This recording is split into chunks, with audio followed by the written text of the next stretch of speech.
So equipment selection for rocking and hiking and walking, or more importantly, following the progression, which is walk, then hike, and then rock. I'm producing a piece for you in Substack on how to do that with 6 steps that will guide you from walking to rocking and how you need to do it. But in that article that I'm producing, I talk about equipment selection. And I think there is 3 very, very important components. Maybe 4, but the fourth, which is socks, I will not get into. You'll need to figure it out, or we'll figure it out later in another video because we can talk about that forever, and blisters. So I'll focus on the other 3, which is boots or shoe selection from walking to hiking to rocking. The other one, how to use the vest to distribute weight and what kind of vests I've tried and I use and what I suggest to you to evenly distribute the weight before you move into the backpack. I've tested about 10 to 12 backpacks in the last years. I know what works, what doesn't work. It's quite expensive, a good backpack. So if you want to invest in something solid, the backpack, the vest, and the shoes is important. Now, spoiler alert when it comes to equipment, it's very entertaining. And there is a lot of marketing around this, and a lot of influencers talk about equipment because there is a lot of money to be made there. And, you know, when we talk about something and research about something a lot, then we trick the brain on thinking that we're actually doing that something. So don't waste time when it comes to equipment selection too much and just start walking, right? And read the Substack that I will be sharing with you in about 1 more week on how to get that progressive overload right. And don't skip the walking because eventually you will get into trouble, either if you are living into hiking, if you are living into rocking, or if you are living into running. And I'll show you that progression. Now, let's get back into the shoes. I'll show with you On Running because it's the brand that sponsor one of my elite athletes, and I get this for free, so I choose to use it. It's not the only one. Get the principle right. What we are looking into these walking shoes is never use the same walking shoes back to back to back to back, meaning you don't have a walking shoes, your favorite shoes, and you go with those all day to walk. No, because what it will end up happening is you will adapt to those shoes, particularly in the height, and then your Achilles tendon, your calf, your hamstrings, your glutes are going always to be fixed to that, let's say, height of the shoe, level of torsion or restriction of the shoe, and then you start creating weaknesses based on that. So I'm from the mindset of have your favorite pairs of shoes. I'll show you mine's, but use different style of shoes also for walking. This is the ones that I normally use the most, right? They're quite flexible. They are good for trail running actually, and they're great for walking, and maybe some walks in terrain, like we'll talk about this in the Substack, and probably some very basic loaded walks, maybe with up to 5 kilos. Anything after that, I really start tending to move into more protection for the foot, right? And when I'm talking about more protection for the foot, again, it's not a commercial. This is good enough for me. I know there are much better shoes than these ones for these, let's say, loaded walks or towards hiking, but these are good for me. I like the fact that they are still flexible, very similar to the running shoes, but they have high protection and some kind of like, you know, gripping into my area of the Achilles, so it keeps my stability much better, you know, especially in rough terrain or with a little bit more of added weight, particularly early on the development of my progression.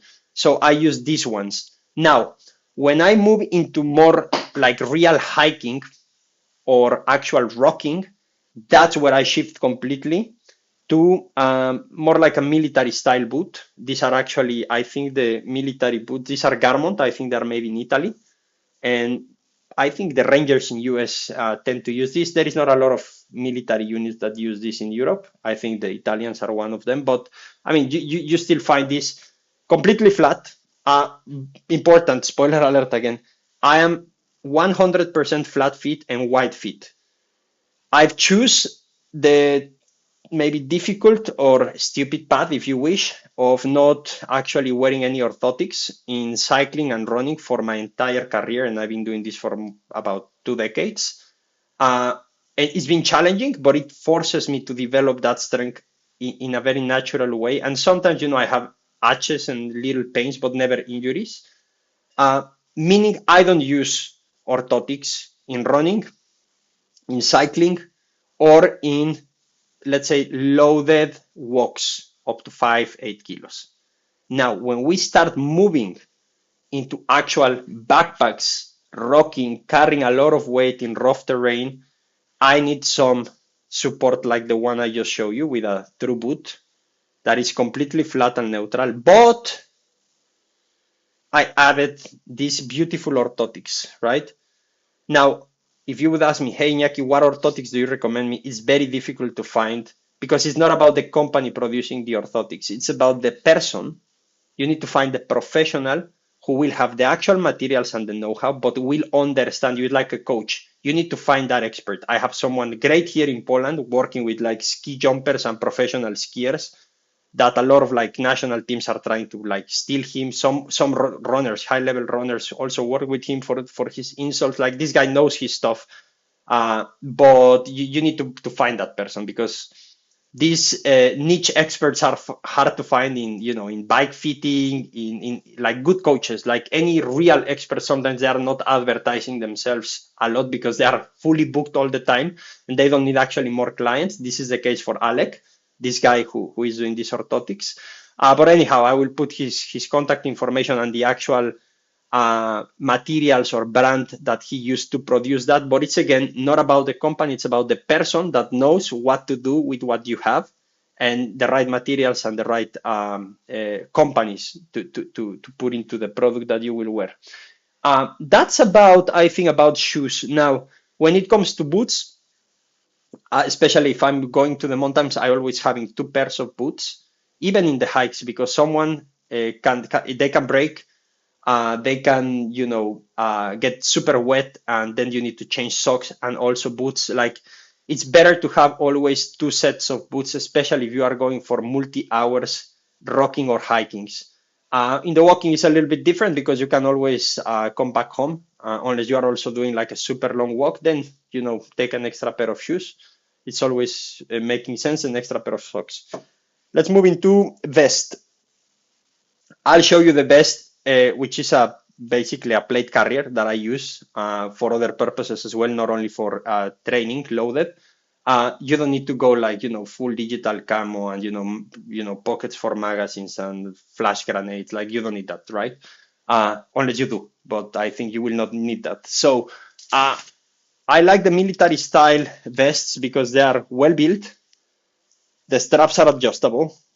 You can add extra pockets to evenly distribute the weight or add more weight in the backpack, in the actual plate carrier, or in the vest. And when it comes to the plates,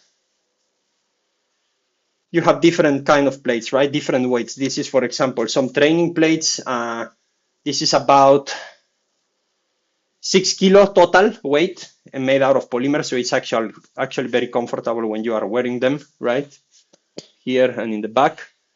You can, as I said, you can always add more weight. I mean, I will never go and, use like rifle magazines walking in the forest because that will scare people. Normally, actually, I will not use this vest unless I put something on top because people can get scared. And but basically, here I could add, more,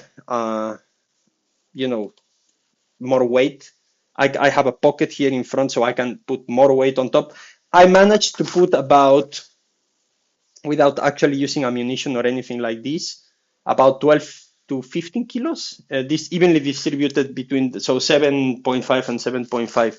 In the back, you can see the same. I have like a small pocket here in the top. I can put even bags of rice or just something to carry more weight on top of the training plates. And the plates, as I said to you before, they change, they vary on size, particularly on weight. Size, normally the plate carriers, they only accept certain level of plates, so also check on that. This is another one much lighter because this is actually ballistic plate.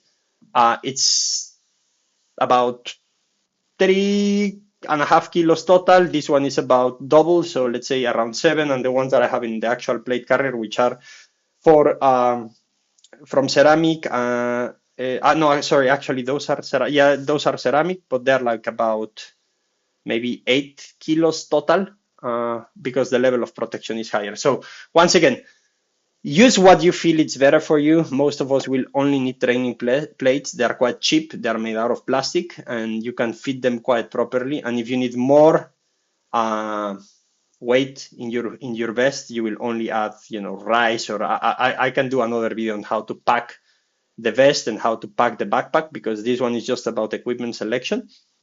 But don't try to go super complicated, and don't spend money that it doesn't really pay back to you. High quality vest that is comfortable, then you will figure out the weight. Training plates are cheap. And the same goes with the backpack. Now the backpack, it's a little bit more expensive, and I left that on purpose at the end because I've tested, as I said to you, more than 10 backpacks over the last years. And this is the company. And I'm trying to get to them to see if we can get a discount for the community. The name is Crossfire. It's a company from Australia, family business. They've been doing backpacks for a long time, particularly for military. And this is a proper rucksack. Like you can see, it's opening like top down, like it opens completely. You can fit a lot of stuff there. And then it's quite simple to just like close again, and then put in the top this. But most importantly, and this is the feature I wanted to show you, and what I think is the best from this, is you can see this skeleton. You can see that skeleton made out of polymer. This is really helpful, this skeleton, to support all the weight on your back and to evenly distribute it if it's packed properly. But most importantly, when you have the straps, to be able, because the backpack will move and you will also get tired, to actually be able to regulate the pressure you put and to actually evenly send this is important for you to understand. The weight, you are not carrying it with the shoulders.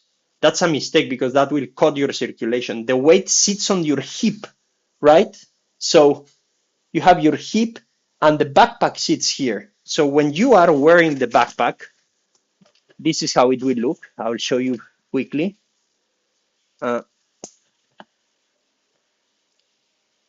What you are trying to do is when you put the backpack,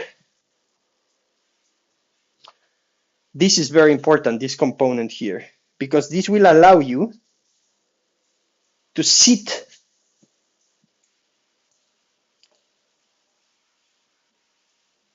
the backpack in your hip. This sits in your hip. This sits not in the lower back. It sits almost like in your ass. And then all the weight is coming to the legs, the quads. That's how I got these legs after, like really properly rocking for like 2-3 years. Particularly last year, it makes massive changes in your legs. Like muscularly, I gained like tremendous amount of muscle mass in my legs. And then there is a space actually here. It's not going in the lower back. It's actually going in your hips. And this helps you to regulate this, particularly when you are going uphill. You need to regulate this motion so it's still sitting on the hip. I've seen too many people sitting on the lower back causing problems here, or even worse, they forget about this. There is nothing here, or just some like, this is not Velcro, this is metal. It's super strong. When you buckle it up, it's like impossible to break, right? And this is all like high quality, like nylon. So it's not like a plastic stuff that you just like put together, because that will break eventually. Like the high quality one has to be a buckle that actually sits on your waist again. And lastly, here, there has to be some kind of space. It shouldn't be restricting the blood flow here. It's very, very important to remember that. Those will be like the very, very basics with the backpack. This is the model I think DG3. Let me check. I think it's DG3, this one. Yeah, DG3 from Crossfire. That's 100% the one I would recommend you. There is different options on this backpack. I have the full version. This is like half of the backpack. You can still add on the sides like 2 huge pockets, of several liters to add more load. But I think when it comes to equipment selection, those are the three most important. And I said socks are important, but I will not get into them. We'll maybe talk a little bit about that in another video. But remember, equipment selection is important.